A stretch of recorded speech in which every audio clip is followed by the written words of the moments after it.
Assalamualaikum warahmatullahi wabarakatuh. Perkenalkan, nama saya Neza Dwi Anggraini dari kelas 10 Atan D. Di sini saya akan membahas tentang sistem tanam paksa atau kultur stem cell. Topik yang akan dibahas: 1. Pengertian tanam paksa. 2. Tujuan tanam paksa. 3. Aturan-aturan tanam paksa. 4. Dampak tanam paksa. 5. Latar belakang tanam paksa.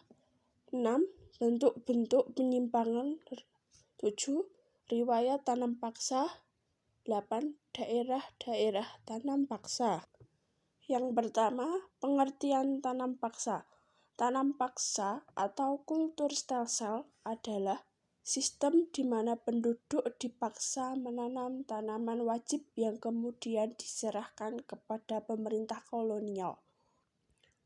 Yang kedua, tujuan tanam paksa. Tanam paksa adalah mengembalikan kondisi keuangan Belanda selepas krisis keuangan usai Perang Diponegoro. Aturan-aturan tanam paksa atau kultur stem cell. 1. Penduduk menyediakan sebagian dari tanahnya untuk pelaksanaan tanam paksa. 2. Tanah pertanian yang disediakan penduduk untuk pelaksanaan tanam paksa tidak boleh melebihi 1/5 dari tanah pertanian yang dimiliki penduduk desa. 3. Waktu dan pekerjaan yang diperlukan untuk menanam tanaman paksa tidak boleh melebihi pekerjaan yang diperlukan untuk menanam padi. 4. Tanah yang disediakan untuk tanaman tanam paksa dibebaskan dari pembayaran pajak tanah. 5. Hasil tanaman yang terkait dengan pelaksanaan tanam paksa wajib diserahkan kepada pemerintah Hindia Belanda. 6. Kegagalan panen yang bukan disebabkan oleh kesalahan rakyat, petani menjadi tanggung jawab pemerintah. 7. Penduduk desa yang bekerja di tanah-tanah untuk melaksanakan tanam paksa berada di bawah pengawasan langsung para penguasa pribumi. 8. Penduduk yang bukan petani diwajibkan bekerja di perkebunan atau pabrik-pabrik milik pemerintah selama 65 hari dalam 1 tahun. Yang keempat, dampak tanam paksa. Pada sistem tanam paksa oleh kolonial Belanda, adapun dampak positif dan negatif. Dampak positif yaitu bangsa Indonesia mengenal kualitas tanaman ekspor dan jenis-jenis tanaman yang laku di pemasaran internasional.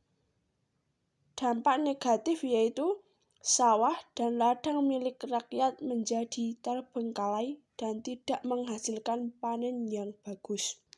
Yang kelima yakni latar belakang tanam paksa. Sejarah dan latar belakang tanam paksa.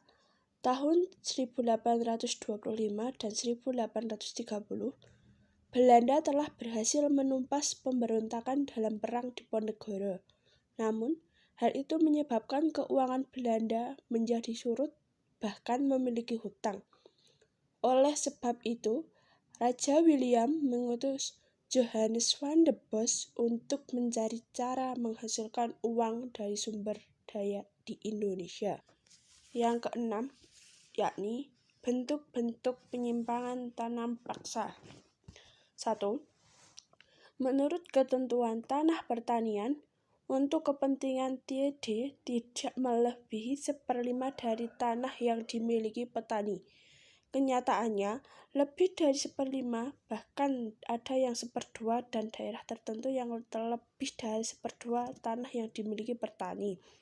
2.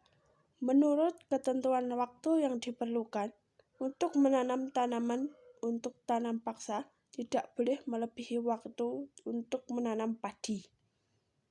Yang ketujuh, riwayat tanam paksa.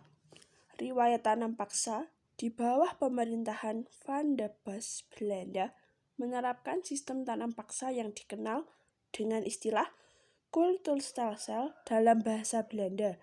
Dalam sistem ini, penduduk desa diminta untuk menanam hasil perkebunan yang menjadi pemerintah pasaran dunia pada saat itu diekspor. Yang terakhir, daerah-daerah tanam paksa. 1.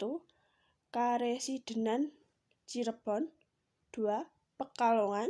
3. Tegal. 4. Semarang. 5. Jepara. 6. Surabaya. 7. Pasuruan.